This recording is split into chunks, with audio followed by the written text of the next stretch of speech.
You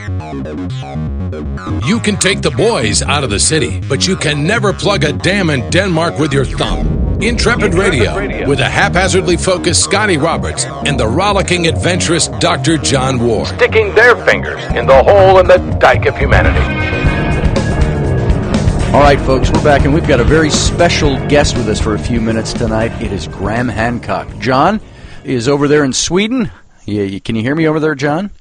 I can indeed, brother. Fantastic. I am good. And we've got Graham Hancock from, you're in London, correct? Actually, no, in the city of Bath in the southwest of England, about 100 miles from London. I love Bath. I was there, about 8 years ago was the last I was there. Enjoyed that spot immensely, heading out toward the west coast. As everyone out there knows, you are going to be with us for the Paradigm Symposium this year. I just want to welcome you to our 1-year birthday show for Intrepid Radio. Well, happy birthday. Well, thank you very much. Did you get that birthday bit from Anthony West? I did. I was calling it an anniversary, and then John Anthony West said, "Hey guys, happy birthday!" So let's make good use of our time here, our international time. You're going to come out to the Paradigm Symposium this year and be one of our headline speakers, and we're looking forward to having you here. And I know you're going to talk about some topics that revolve around, obviously, all the things that you study and write about. Let's just give folks an idea of what you are all about. And most people already know, but this will be for fun and filling people in. What is the latest project that you've been working on? And well, what I'm working on right now is a sequel to my best-known book. And my best-known book is Fingerprints of the Gods. Right. The Evidence of Earth's Lost Civilization, that was published in 1995, actually. So we're coming up to 20 years after Fingerprints of the Gods was published. And I presented a massive dossier of evidence back in 95 that there had been a major forgotten episode in human history, that we are a species with amnesia, and that we've lost track of something incredibly important that happened in our past, and which is now remembered only in myths, not really in any recorded history. So I tried to set that right in Fingerprints of the Gods. Now, what has happened in the last 20 years is that a whole raft of new evidence has come out into the public domain in support of my original thesis. And this evidence takes many different forms. It takes sites like Göbekli Tepe in Turkey, which is, by mainstream archaeology, and most of my critics are mainstream archaeologists, mainstream archaeology admits that Göbekli Tepe is 12,000 years old. So when I was arguing that there was a civilization more than 12,000 years ago, that seemed an improbable idea in 1995. But now when we see a gigantic megalithic complex like Göbekli Tepe emerging in Turkey, it adds enormously to my case. Similarly, in 1995, I knew there had been a giant cataclysm 12,500 years ago, approximately, and that it was connected to the end of the last ice age. But I didn't absolutely have a smoking gun. And I do now have a smoking gun. We know that the Earth was hit by a comet 12,980 years ago, and that changed everything in the human story. So there's just masses and masses of new evidence, and what I'm working on is a completely new book, not a revised edition of Fingerprints of the Gods, but a completely new book presenting the new evidence that has emerged since 1995. Well, let me ask you, too, on this whole forgetfulness, if you will, of humanity. And I can understand by the title of your book, we're looking for almost that forensic evidence, because the overt evidence doesn't seem to be there on the tip of people's tongues or fingers. But I've heard it said before from different people I've talked to, different authors and different researchers who talk about this. They think there is this almost an inbred forgetfulness of our past. Are you talking about something that's more on... I know you're looking at the archaeology and the science and the physical evidence. Are you also referring to perhaps the like a genetic forgetfulness of kinds? No, not really. I don't think I need that. What I'm referring to is a cataclysm so bad that, as Plato put it when he passed down to us the story of Atlantis, that mankind had to begin again like children, with no memory of what went before. That's what I'm talking about. Our memory banks were wiped. Our records were wiped. And most of the evidence was wiped. Sea level at that time rose by 400 feet. 10 million square miles of land went underwater. I mean, this was a giant cataclysm. So I don't actually think I need to look into genetics to explain why we lost our memory. If a similar cataclysm overtook our civilization today, we too would have to begin again like children with no memory of what went before. Right. Man, what a great answer. And John, do you have anything that you want to ask Graham on that in particular? Because I could just keep going, as I usually do, and talk right over you. Well, as per usual, brother, as per usual. No, I'm listening attentively. I mean, I know that we're short for time with Graham, and I'm just listening to what he's having to say, and I'm really looking forward to actually meeting him at the Paradigm Symposium in October. I am where too. I can really nail him down over a nice pint in one of the pubs there, and just talking rigid until the early hours of the morning. There we go. Graham, with regards to the archaeology and so forth, and I must start by saying Fingerprints of the Gods, wow. I've got a vague memory of me listening. I think it was Radio 4. I was listening to one of my first flats I was renting in Hereford in Church Street, a lovely little black and white it was.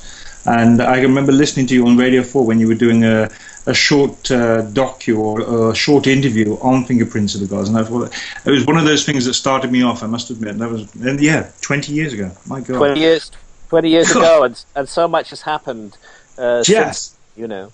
Oh, just the amazing things that have happened in archaeology in 20 years, the advances that we've made with that. How is it for you to return to that topic after 20 years?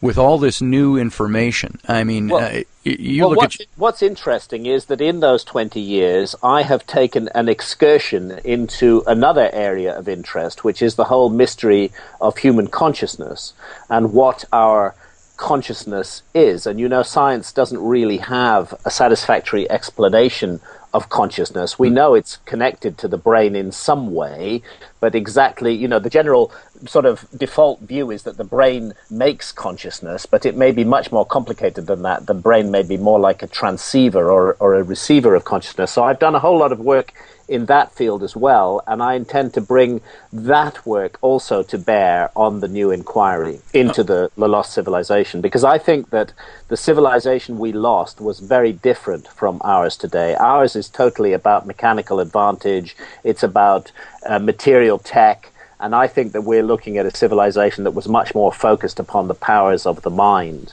That was the civilization we lost, and that's why we don't find a whole lot of technological remnants of it. Our civilization has let the powers of the mind really not be focused on, and has focused more on mechanical and technological advances. And you know, it's often rightly said that we only use a tiny fraction of our minds, a tiny fraction of our consciousness. And I think the ancients knew better how to work with this amazing gift that the universe has given us. Well, I've always said, too, you know, you can see how we can throw up 52-story skyscrapers in a year, you know, when they're not rushing it. And but they're not built to last. And they won't be here 1,000 years from now. But you look at the combination of consciousness, the combination of manpower, combining that with the time element that they had to do these things. And they took their time, and they had meticulous purpose for doing things. Yeah. And so that's going to be fascinating to read when you've got that out with all these. Well, I've been traveling the world for the last 3 years. I hear your phone is ringing. Sorry about that. That's scintillating live pre-recording. Yet another example of 21st century. Yes. But hey, you know, it's great, you know, that we can have one person in Sweden and another person in England and another person in the United States, and we're all talking to each other. You know, we got to say that this tech we've created is pretty amazing thing. But how much better it would all be if we could just do it by telepathy, you know. Oh, now, do you think that is some of what they incorporated?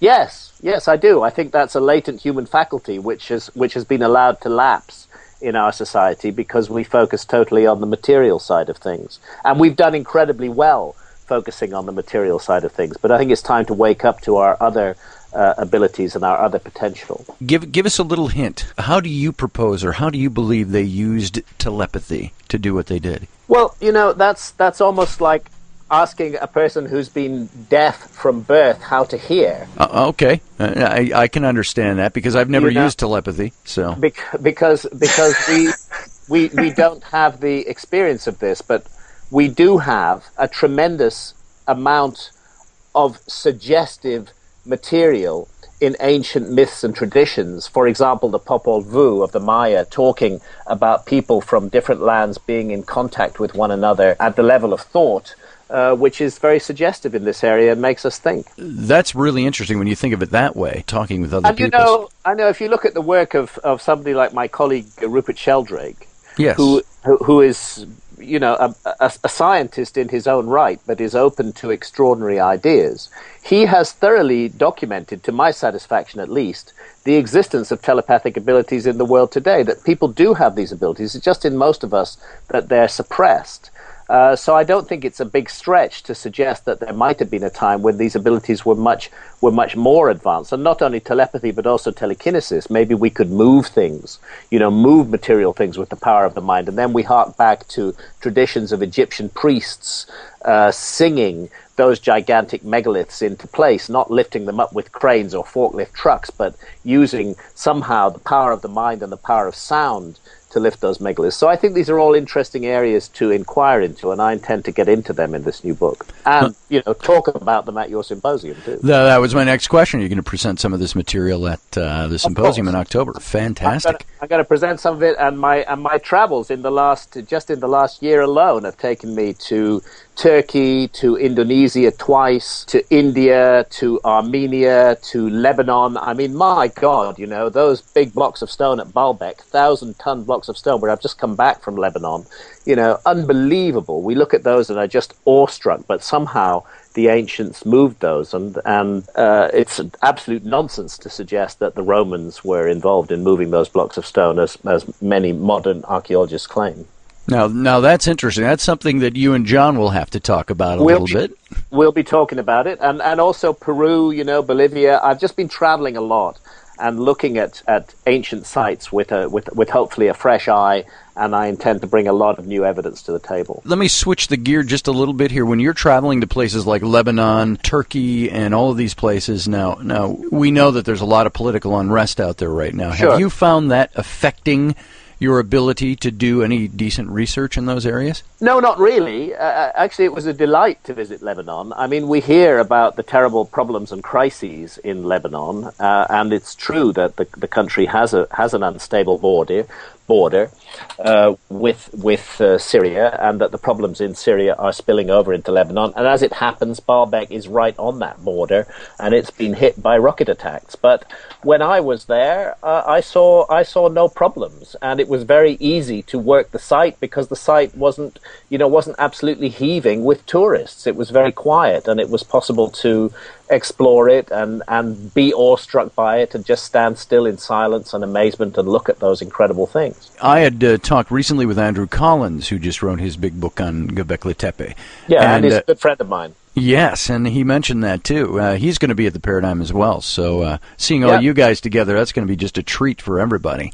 Looking forward to catching up. Yes. Now, he mentioned Göbekli Tepe. I think it was Andrew that said to me, it's a little disappointing going there right now at present because some things are being done there to either protect it, but it's that they're I was horrified on my latest visit, which was just 3 weeks ago, by what the archaeologists have done to Göbekli Tepe. They have desecrated the site, in my view. Having finished their archaeological work on it, these archaeologists hate tourists, and having finished their archaeological work on it, they've just done everything they can to make it as miserable an experience as possible for tourists who visit the site. They've built a huge wooden roof over it. Because the roof would blow away in the wind, they've then weighed it down with tons and tons of stone that are actually piled up in the enclosures where the pillars of Göbekli Tepe are. You can hardly see the ancient site of Göbekli Tepe anymore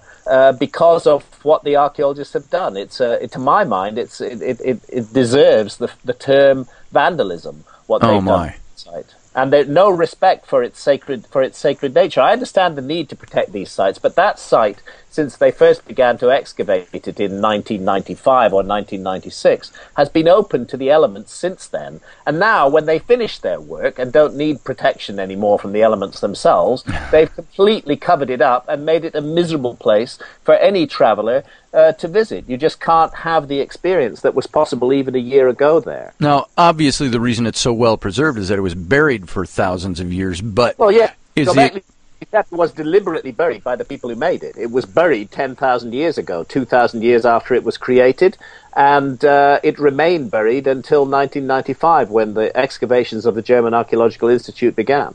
What's your thoughts on why they... Just to finish on that, it's a time capsule. I think you're going to ask me, what are my thoughts on why they buried it? Yes.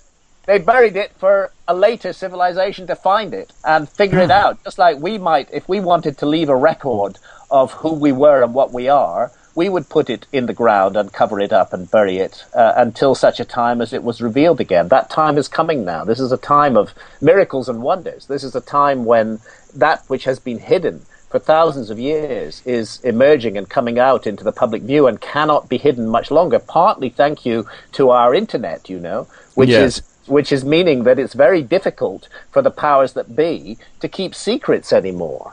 Very much so. And what do you think? What's your prediction on archaeological discovery over the next 20 years? What do you think we're going to find? Do you think there's still a lot more out there that we have not encountered yet? As long as the archaeologists are honest with us, I think what's going to happen in the next 20 years is a complete rewriting of our history. It's already happening with a site like Göbekli Tepe. It's happening at a site called Gunung Padang in Indonesia that I've made 2 visits to in the last 4 months. An extraordinary man-made pyramid, which appears to be more than 20,000 years old, sitting there 3 hours' drive from Bandung in Indonesia. And Indonesia, the Indonesian islands, stand at the southern edge of what was once a gigantic continent during the Ice Age, which was submerged when the sea levels rose. So very, very interesting things are happening. Oh my! Well, I'm looking forward to seeing what you write and what you're going to write in the future on this stuff. It's fascinating. Yeah, it's a privilege to work in this field, and it's a very exciting time to work in this field. And I'm glad to say that the archaeological predictions that people like Robert Bauval and myself and John Anthony West, Andy Collins would be gone with the wind. That's what Zahi Hawass said about us, that we'd be gone with the wind. Well, here's news: we're still here. We're still here. And there's still a huge story to tell. Well, fantastic. And we're glad you are still here and that you haven't faded with the breezes of the wind. So, well, Graham, thank you very much for your time this afternoon or this evening over there in London, or Bath. We're looking forward to meeting you face-to-face at the Paradigm Symposium this October 2nd through the 5th here in Minneapolis. I'm very much looking forward to it. It's going to be great, and I think we'll have a wonderful time. Fantastic. Well, thanks a lot for being here. Keep well. Thank you very much, Graham. My pleasure. Nice to talk to you guys.